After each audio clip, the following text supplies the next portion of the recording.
Assalamualaikum warahmatullahi wabarakatuh. Perkenalkan, nama saya Ayub Habibie, NIM 2311029 dari kelas N 2023 perwakilan kelompok 4. Saya akan memperlihatkan aplikasi yang kami buat dengan judul Sistem Pakar Diagnosa Kerusakan Laptop berbasis Forward Chaining dan Certainty Factor. Basis pengetahuan sistem ini saya ambil dari jurnal Indonesian Journal of Applied Informatics volume 9 nomor 2 tahun 2025 dengan judul Sistem Pakar Diagnosa Kerusakan Laptop berbasis Forward Chaining dan Certainty Factor. Kita lihat terlebih dahulu jurnalnya ya.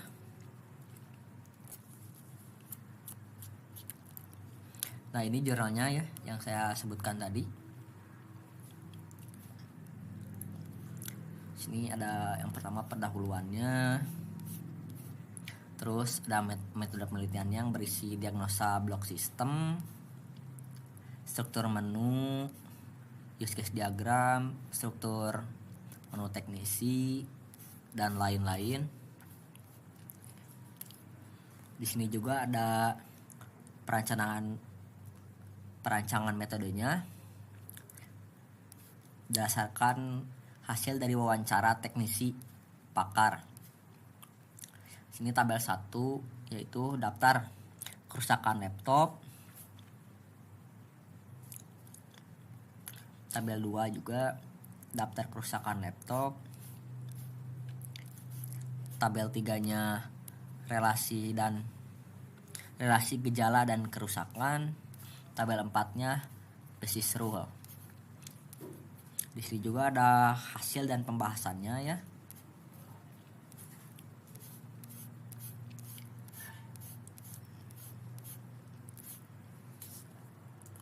Kita lanjut dulu.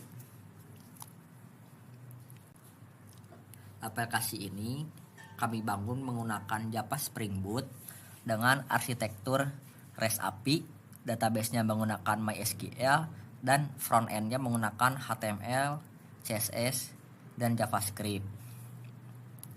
Ini struktur projectnya ya.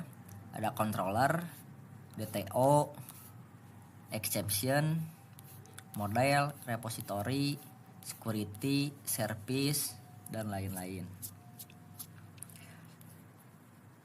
Saya jelaskan singkat saja ya, bagian-bagian pentingnya. Ada 3 file utama yang akan saya bahas. Yang pertama di sini ada dataseeder.java. Fungsinya untuk mengisi basis pengetahuan secara otomatis setiap kali aplikasi pertama kali dijalankan.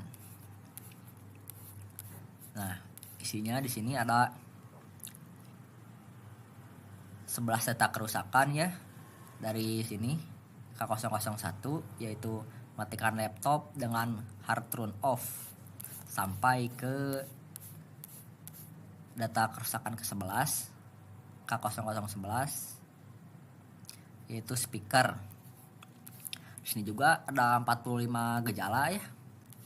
Yang dari 001 layar monitor tidak menampilkan gambar sampai ke D045 suara terdengar pecah atau kemeresek pada volume tinggi. Di sini juga ada rules-nya.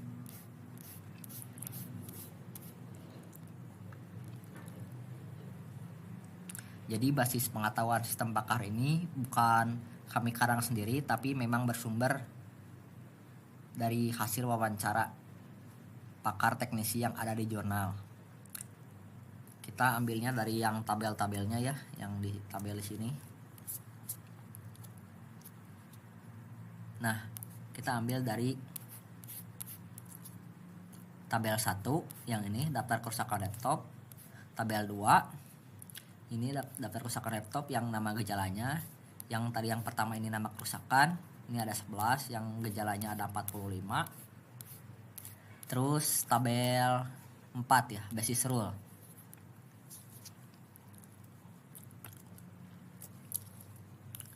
Sini ada file yang kedua yaitu forward chaining cf service.java.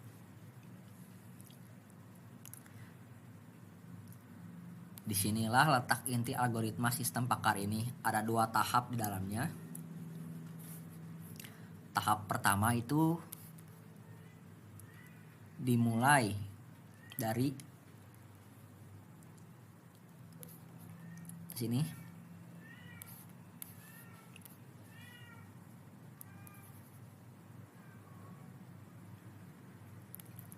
Dimulai dari sini.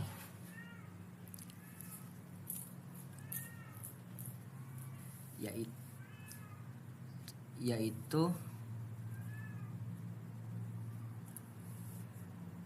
forward chaining. Gejala yang dipilih user dicocokkan ke seluruh rule yang ada di database untuk menemukan kerusakan-kerusakan apa saja yang cocok berdasarkan gejala tersebut. Dan tahapan kedua itu dimulai dari sini.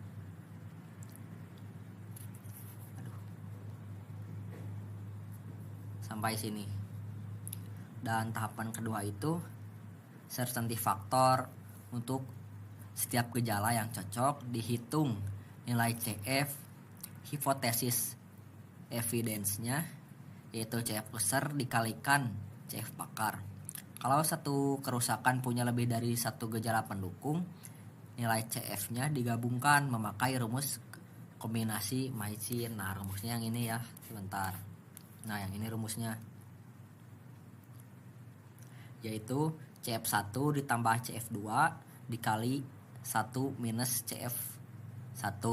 Ini rumusnya yang ini. Kerusakan dengan nilai CF gabungan paling tinggi itulah yang ditetapkan sebagai kesimpulan diagnosa. Dan di sini ada file yang terakhir ya, securityconfig.java. File ini itu yang mengatur siapa yang boleh mengakses suatu menu. Sistem ini punya 2 role ya. Yang pertama role admin yang punya akses penuh untuk kelola data kerusakan, gejala, rule, dan user. Dan role yang kedua itu ada role user yang hanya bisa menjalankan diagnosa dan melihat riwayat hasil si user tersebut. Jadi tidak bisa melihat riwayat user lain ya. Mungkin cukup sekian penjelasan code-nya. Kita akan lanjut ke demo aplikasinya saja. Pertama di sini kita akan membuat akun terlebih dahulu. Daftar di sini, pencet.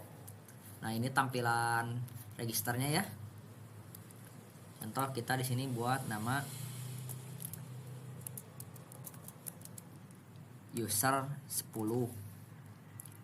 Username-nya user 10. Passwordnya minimal 6 karakter. Konfirmasi ulang password. Daftar.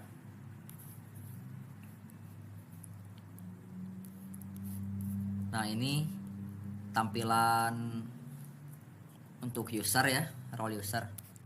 Di sini ada diagnosa kerusakan. Identitasnya opsional ya, boleh diisi boleh enggak. Emailnya juga. Kita di sini coba dulu ya, pilih gejala.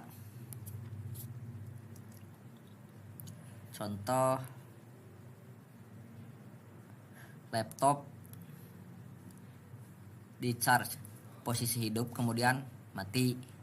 Gejala keduanya tidak ada indikator daya masuk. Gejala tiganya LED indikator power menyala. Jangan ini aja. Kursor bergetar tidak stabil. Jalankan diagnosa, dan di sini akan muncul kesimpulan diagnosanya. K004 yaitu charger ya, dengan persentase 90,3%. Solusi perbaikannya: 1. Periksa kabel charger dan adaptor dari kerusakan fisik atau putus.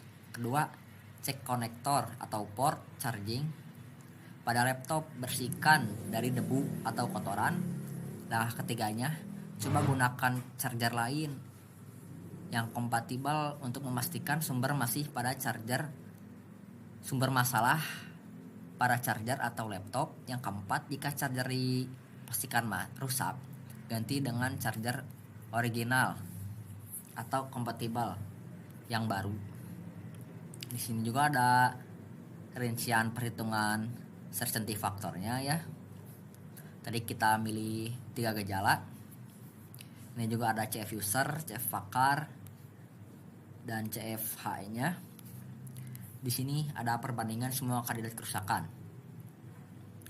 Jadi ada 2 perbandingan kerusakan nih. Yang pertama charger, yang kedua touchpad. Karena presentasi charger lebih besar daripada touchpad, maka kesimpulan diagnosanya yang diambil charger. Di sini ada riwayat diagnosa. Nih, yang tadi charger ya. 90,3%. Ada tanggalnya juga oleh user 10, detailnya. Kita lanjut ke role admin.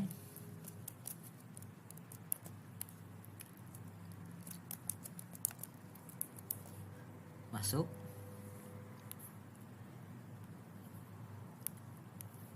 Nah, karena yang menu ini sudah dijelaskan tadi di menu user, kita lanjut ke riwayat diagnosa saja. Nah, bedanya riwayat diagnosa admin dari user ya adalah kalau admin bisa melihat seluruh history diagnosa yang pernah dijalankan, diurutkan dari yang terbaru. Nih, yang terbaru tadi ya, charger, presentasi CF-nya 90,3%, tanggalnya ada. Oleh user 10 bisa lihat detail, bisa juga hapus. Contoh kita hapus yang Habibi yang ini, yang motherboard, hapus riwayat dan akan terhapus. Sini ada data kerusakannya ya, yang tadi yang ada 11 data kerusakan. Sini kita coba tambah ya. Ini kodenya kosongkan saja karena sudah auto generate. Contohnya wifi adapter misalkan, nama kerusakan, solusinya 1, pastikan mode pesawat mati. Coba simpan sistem dulu. Kita juga bisa edit ya. Misalkan di sini kita tambah 2 titik restart adapter wifi, simpan. Tuh, akan teredit ya, nambah. Di sini data gejala yang 45 data gejala tadi kita akan menambahkan ya. Contoh wifi tidak terdeteksi sama sekali, simpan. Tuh, akan muncul di G046 ya. Ini ada basis rule, aturan tadi. Coba kita tambah rule baru ya. Kerusakan kita pakai yang tadi kita buat, wifi adapter. Gejala juga sama ya, kita pakai yang wifi tidak terdeteksi sama sekali yang tadi kita buat. Di sini nilai CF bakarnya coba kita pakai 1.0. Tambah rule berhasil ditambahkan. Kita coba jalankan ya rule-nya apakah benar ditambah atau tidak. Kita refresh terlebih dahulu. Yang tadi itu wifi tidak terdeteksi sama sekali ya. Jalankan diagnosa. Tuh, kesimpulan diagnosa wifi adapter. Ini rule yang tadi kita buat ya. Solusi perbaikannya, pastikan mode pesawat mati. 2, restart adapter wifi. Gejalanya wifi tidak terdeteksi sama sekali. Tuh. Perbandingan semua kandidat hanya 1 karena tadi kita memilih 1. Yang terakhir di sini ada data user. Jadi ini itu kelola akun admin dan user yang dapat mengakses sistem ini. Ada segini ya, adminnya hanya 1. Di sini tambah user juga bisa di sini. Kan tadi kita buat mandiri ya. Di sini juga bisa dibuatkan oleh admin.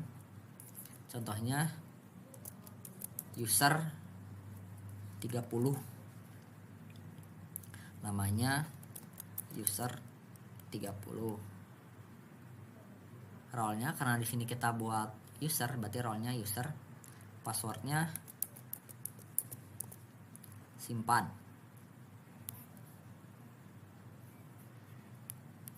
Di sini muncul ya username user 30, nama user 30, role-nya user. Coba kita edit. Sekarang jadi user 31, dari user 30 kita edit menjadi user 31. Di sini akan terganti ya menjadi user 31 namanya. Oh ya, kalau untuk buat role admin hanya bisa dibuat oleh admin itu sendiri. Jadi bisa dibuatnya oleh role admin ya. Tidak bisa buat bebas seperti role user tadi yang di awal. Nih contoh kalau membuat role admin, role-nya kita ubah menjadi admin. Contoh di sini namanya admin 2. Username-nya admin 2. Namanya admin 2. Role-nya admin, password-nya 6 karakter. Simpan.